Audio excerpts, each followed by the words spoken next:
What's up, people? Today will be the final part of the tier list series, where we will be ranking each blade so far in Beyblade X. This will include all of the Hasbro Retool exclusives as well. Once again, just because a blade is in B tier doesn't mean it can't beat one in S tier. These rankings are purely based on my testings and opinions. Now, let's start off with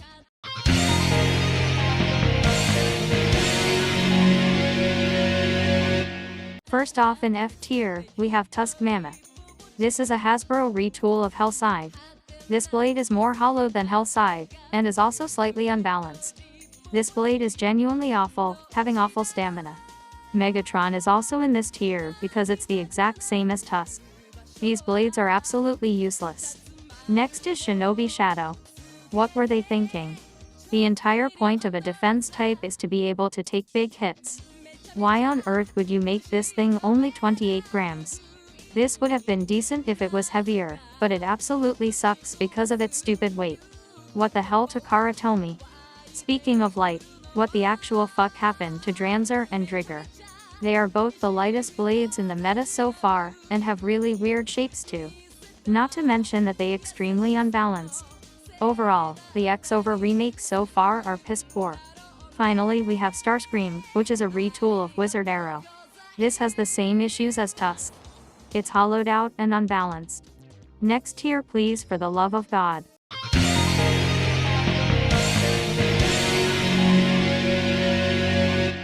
Now for D tier, home to just 3 blades. Rhino Horn has fantastic attack power, and can get some fantastic hits in. Too bad it sucks at everything else. Stamina is awful, actual defense is awful, which is strange considering it's a fucking defense type, and it can't take a single damn hit well. It is super light, and has an issue called bit release. Since the top part has high recoil, the bait usually pops out a lot, causing a burst. Next is Leon Claw, because Team Zuganic is an absolute shitshow IRL unless if Leon Crest can save us all. Leon Claw's only use is in attack versus attack matches. Everything else on it is awful. Bad defense, bad stamina, bad attack, and it's super light. Such a stupid blade. Finally, we have Shinobi Knife, a retool of Rhino Horn. Although having more defense, but less attack, this thing suffers the same other issues as Rhino, and lands itself in D tier.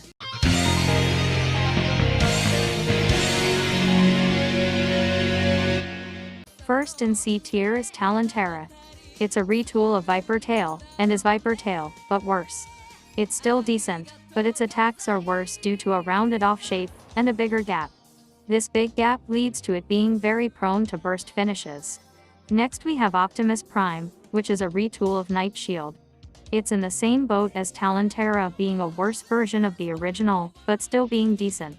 It's also a bit more hollowed out as well, having slightly worse defense because of it. Steel Samurai, on the other hand, is a much better retooling. It's a retool of Leon Claw, but it's slightly better at everything that Leon Claw can do. It's still just kind of a mediocre blade though. Sadly, Vice Tiger is in C tier as well. It's good at everything, but not stellar. It can have decent smash and upper attack, but it's far too inconsistent. It can have solid stamina, but gets easily outspun by things like Hellside and Wizard Rod. It can have good defense, but nothing amazing. All in all, making a pretty mediocre blade. Finally in C tier, we have Sphinx Cowl. This blade has decent defense, but it can get outspun by a freaking attack type, which is never a good thing. This blade does have good attack, but it can only be used on a specific combo. It needs a 70 height ratchet, and a taper bit. Taper is for its lack of stamina, and its attack only really works at that 70 height.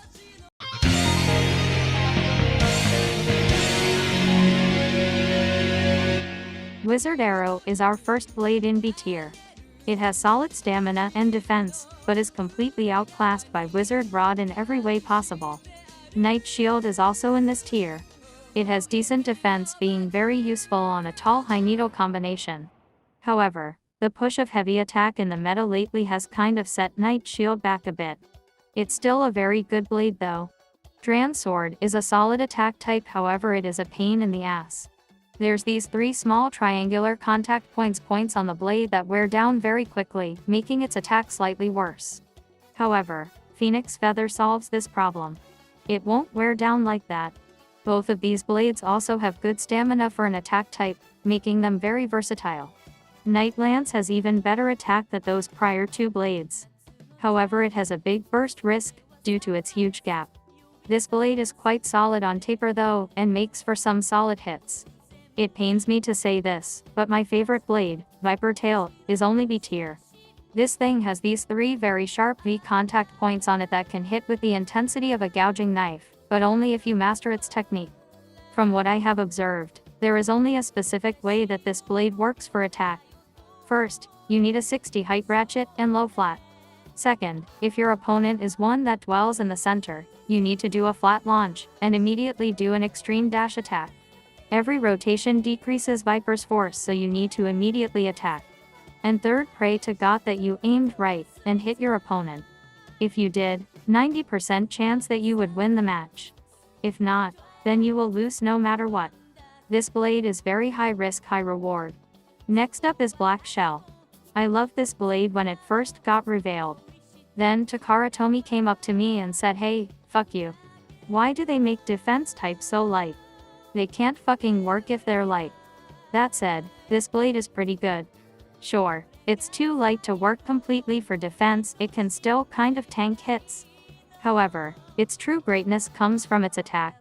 It's only in B tier because it has a bit of a skill requirement, but this thing gets some solid critical hits in. My favorite combo with Black Shell is low flat, because it's kind of able to lift under bays a bit, causing some neat bursts. Overall, a very nice blade with a cool design. Now, guys, hear me out.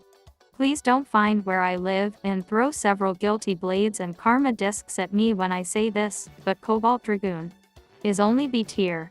Yes, I know it hits very hard. Yes, I know it is very heavy, and can definitely knock out Wizard Rod. But here's the thing. There is a massive skill demand with this blade. You see, thus Beyblade spins in an entirely different direction than most are used to. People are used to aiming for one side to perform an extreme dash attack. But now that their base spins in the opposite direction, they will have to get used to a new movement. Cobalt Dragoon also only has one launcher that can work with it, that being a string launcher. That means that you have to be really good at using a string launcher in order to use this thing. Yes, this Beyblade is extremely good, but due to its skill demand, it's gonna have to place in B tier.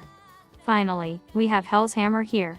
This is pretty much another Viper Tail situation, having devastating smash attack L, along with a burst risk due to its gap. Still a solid attacker though.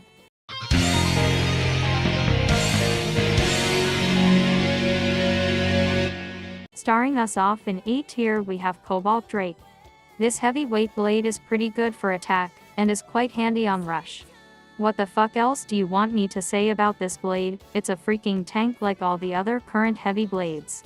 I guess it only really works for attack on rush, but that's kinda it. Optimus Primal is Shark Edge, but without the burst and upper attack.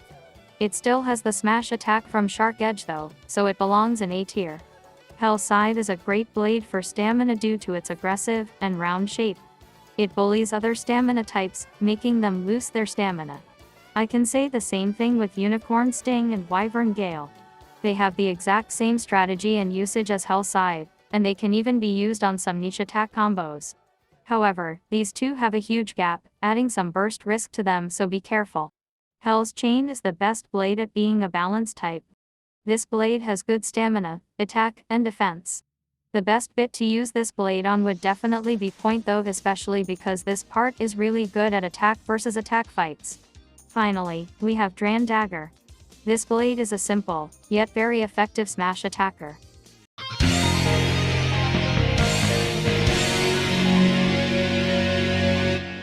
S tier belongs to the blades that define the current meta.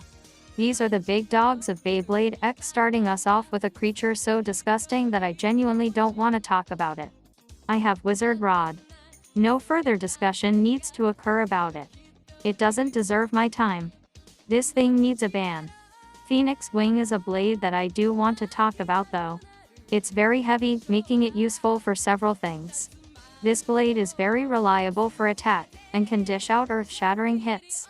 My favorite combo for Phoenix Wing is definitely 560 Rush. It's a very controlled, yet dangerous threat to its opponents. Furthermore, Phoenix can kind of be used on stamina combos as a sort of stationary attacker. Since it's heavy, it can also tank some big attacks on either dot or high needle. Shark Edge, however, isn't that versatile. Its goal is to kill anything in its path. Shark Edge has every type of attack under the sun, those being upper attack, smash attack, and burst attack. A great combo for it being 560 and point. What an awesome blade. Another great blade is Tyranno Beat. This epic dinosaur Beyblade is strangely versatile, despite its ocular shape. It's very heavy, and has had great smash attack. Funny enough, it can be used on stamina decently well. Its blade has good spin time, and it can do similar things to Hell Scythe, being able to bully its opponents and outspin them that way. Furthermore, its defense is also pretty good, and it's one of the few blades that can actually work on Hexa. Tyranno Beat on 570 Hexa is a very great combo, being able to tank and outspin attack types very well. Our final blade is Dran Buster. In my opinion, this blade has the best raw attack power in the game. Easily the best combo for it is 160 and low flat. This blade on low flat can scoop under opponents and deal massive damage. Its only drawback is that it has really poor stamina, but it usually gets a knockout before it gets outspun. Well, there you guys have it. The whole Beyblade X competitive tier list series is done. I hope this helps you guys out, and if it did, then be sure to like and subscribe. If you have any combos to recommend me or other players, then please comment down below. That's it for now. See ya in the next one.